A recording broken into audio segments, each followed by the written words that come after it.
taxonomic categories. So let us know what are meant by categories and why taxonomic categories have been there and what details they give to us. Right? So once a living organism, a new living organism or an existing living organism is being identified, the second step is we assign a name to it. Like that, there are so many living organisms on the earth, and then it is rather very difficult to study all of them one after the other and of each of them. So it would be rather a difficult task. So what do we need to do? We need to group them based on some similarities between them, right? So that is what we study under the taxonomic categories. So on what basis these taxonomic categories are made? So the modern taxonomic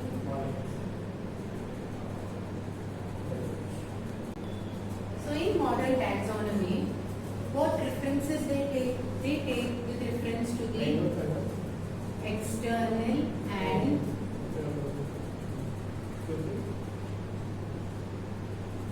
internal structures, cell and its development. Third one, evolutionary relationships. Right? So based on these three criteria, the modern taxonomy is based on these three categories: external and internal structure of the living organism, the type of the cell and its development, and evolutionary relationships.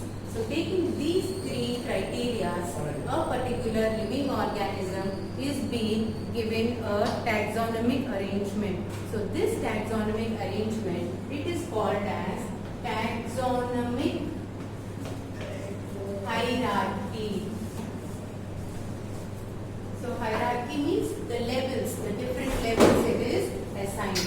Right? So at every level, first it starts with kingdom, phylum, class, order, family, genus, and species. Right? So these are the different levels, and each one is called as a taxon or a category.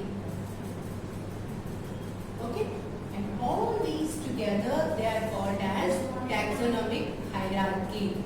Entire thing, that means at each level, each taxa will be different for a living organism. Right? So at every level, for example, kingdom, phylum, class, order, each one is called as a taxon or category.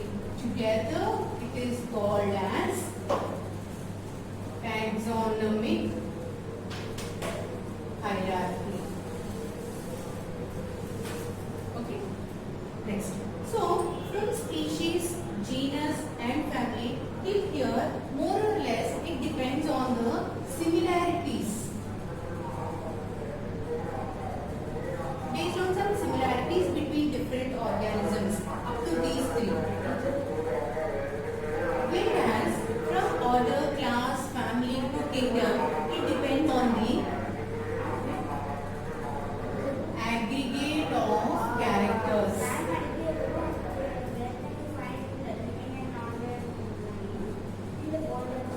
Right?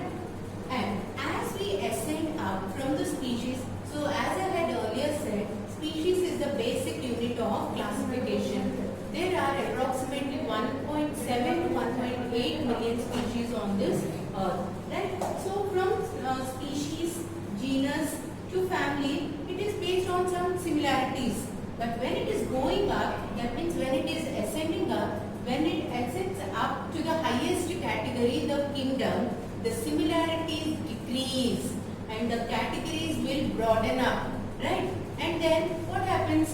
The relationship between the organisms at the taxa of the same level, it will be difficult rather to study. Right? So we shall see this taxonomic categories in detail with the help of the examples.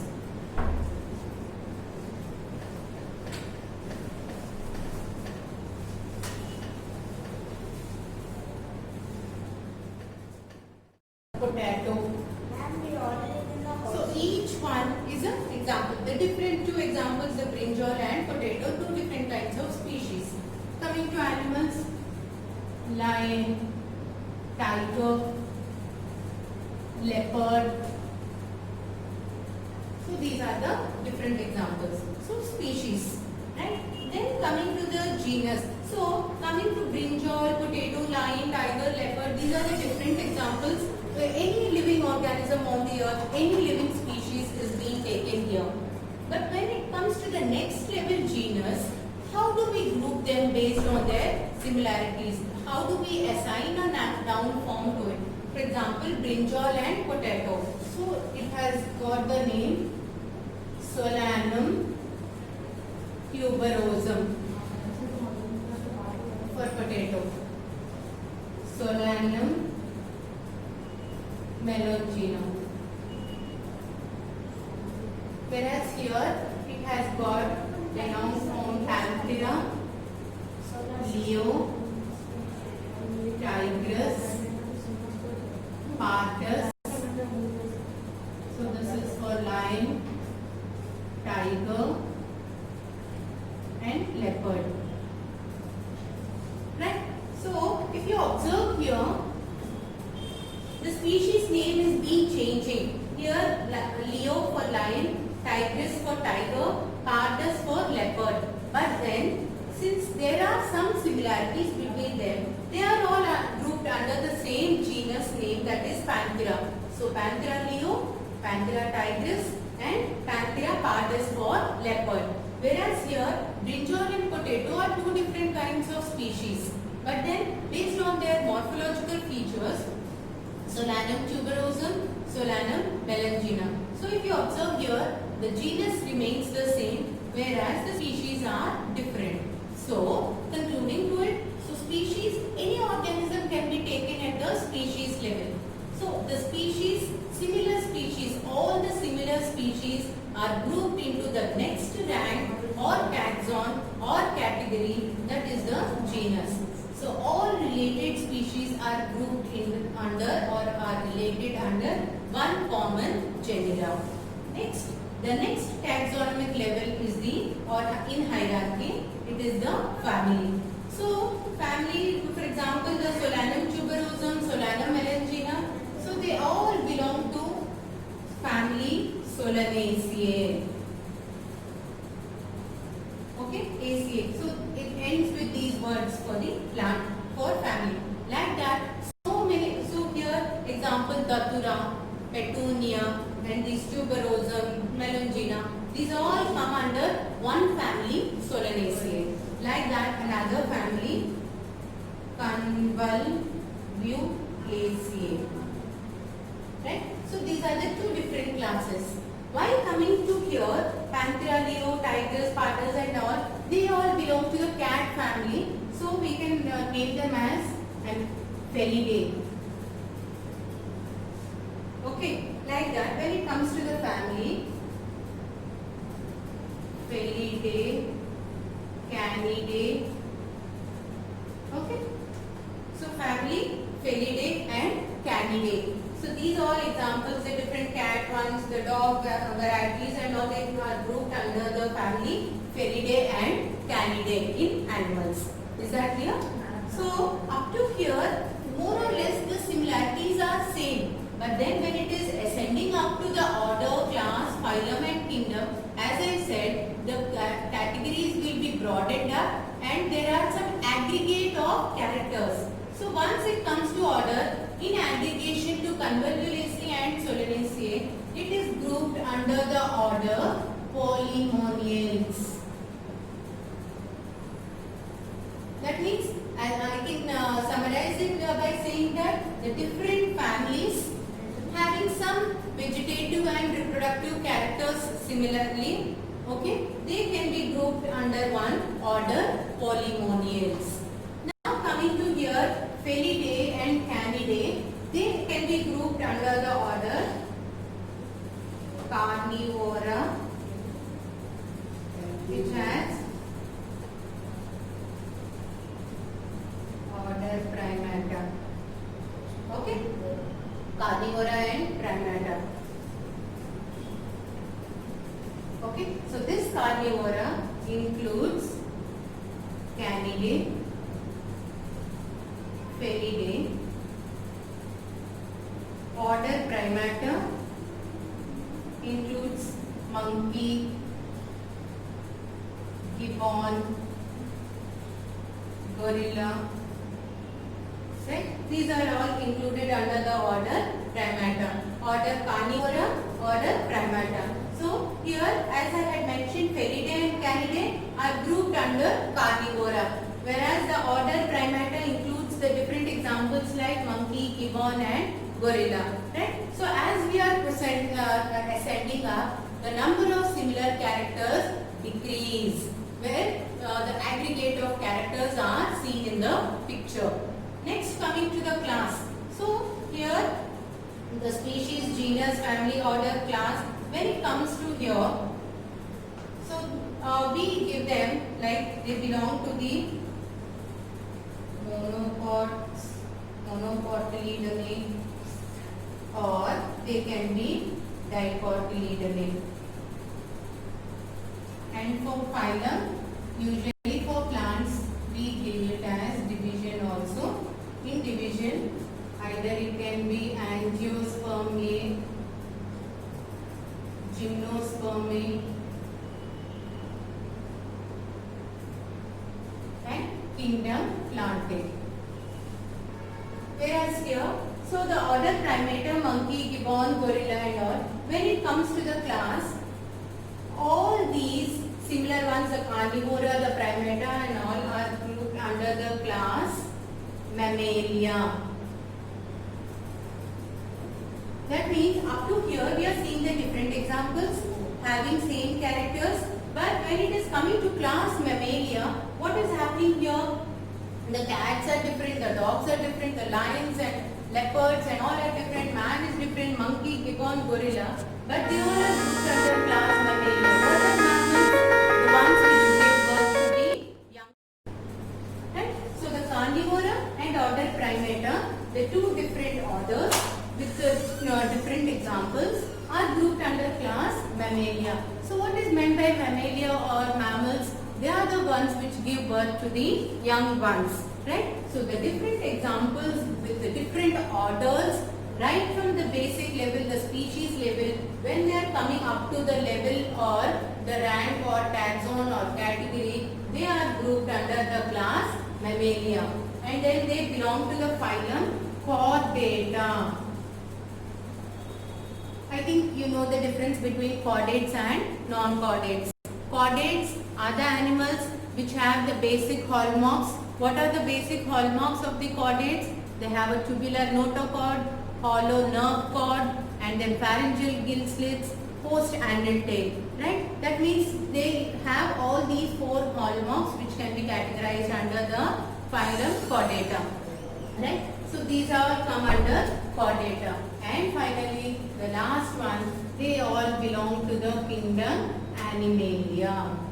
So I hope you understood taxonomic categories. That means taking one example at the basic level, taking one species at the basic level of classification, unit of classification, when it is ascending up, taking different criteria, basically having many of similarities at the basic level. When they ascend up, the similarities decrease and the aggregate of characters increase, giving every detail about the living species. Is that clear? So this is what is known as a taxonomic category. I hope it is clear.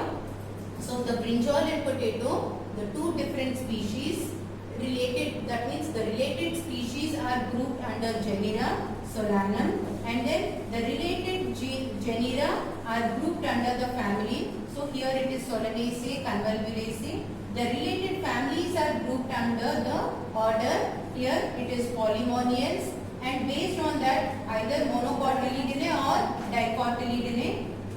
Okay, and then in plants instead of saying phylum usually we assign the name as division, so there can be angiosperm or a gymnosperm and ultimately the kingdom Plantae.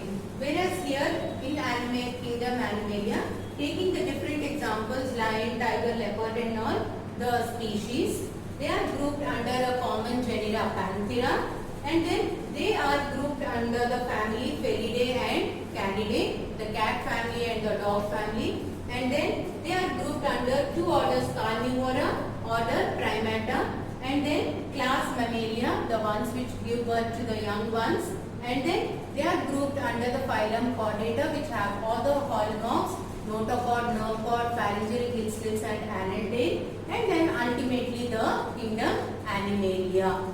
So if you take one example, any example, all these details will be given to every living organism that is which is there on the earth. So this is what is known as taxonomic category. That means these are the different categories, the different taxa, the different ranks, and then this entire thing is called as hierarchy, taxonomic hierarchy. Hierarchy means level. So each level for different taxa can be compared at the same level, and it is rather difficult to find the relationships at the same level when you ascend up. Right? So let us see in detail some more examples with regard to this. Clear?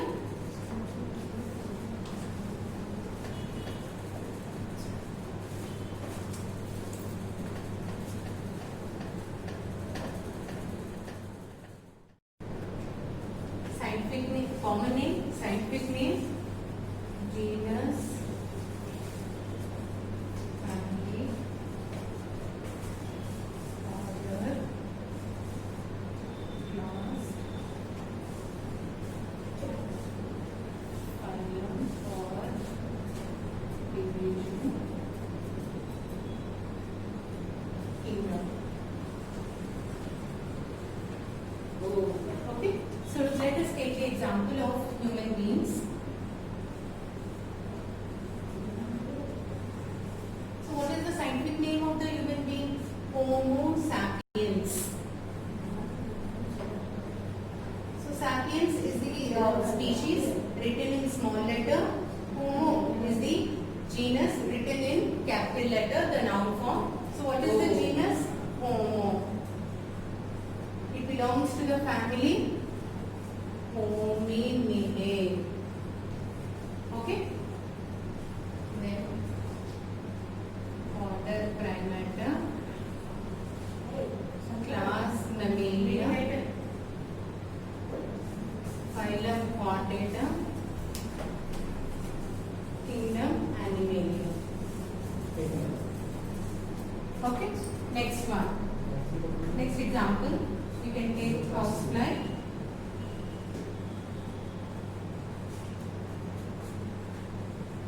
Musca domestica. So here domestica is the species written in small letter. Musca is the genus written in capital letter. Okay. So Musca is the genus. Muscidae is the family. Okay. It belongs to the order Diptera. Class Insecta. Okay. And then phylum Arthropoda. What is meant by Arthropoda? Arthros means jointed. Poda means foot. So we know that insects have the jointed foot or the feet, and then belongs to the kingdom Animalia. Right? So let us see some plant examples. Mango. Scientific name Mangifera indica. So indica is the species name. I written in small letter. Mangifera, the genus written in capital letter. So the genus Mangifera belongs to the family Anacardiaceae. belongs to the order Sapindales. Class Dicotyledonate. And then phylum Angiospermae. Kingdom Plantae. Okay. So dicots having the two cotyledons, right? Next, wheat. Triticum. Aestivum. So here Aestivum is the species written in small letter. Triticum is the genus written in capital letter. Genus Triticum. So wheat Anacardiaceae order Oaceae. Oales. Monocotyledonate. Angiospermae. Kingdom Plantae. Right? So this is how taxonomic categories are written for the different examples.